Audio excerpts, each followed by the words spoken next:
salaši. Moc dobrá, moc je, moc dobrá ona je. Moc dobrá, moc je, moc dobrá slivka je.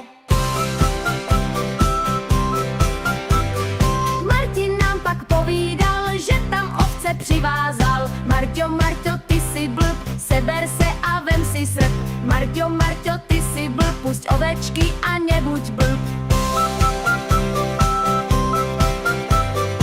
Ondra mu hned nakázal, aby ovce rozvázal. Martin pořád ignor měl, tak pověřil úkolem. Martin pořád ignor měl, tak pověřil úkolem. Pili slivku v Valaši, při betlenském salaši. Moc dobrá, moc je, moc dobrá ona je. Moc dobrá, moc je, moc dobrá slivka je.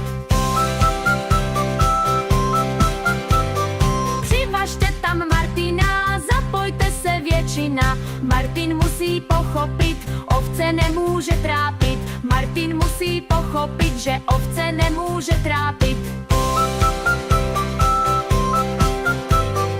Maruška ho kolébá a náš Jožka mu zpívá. Hej ty blbečku, naložím tě na vlečku, odvezu tě na pole.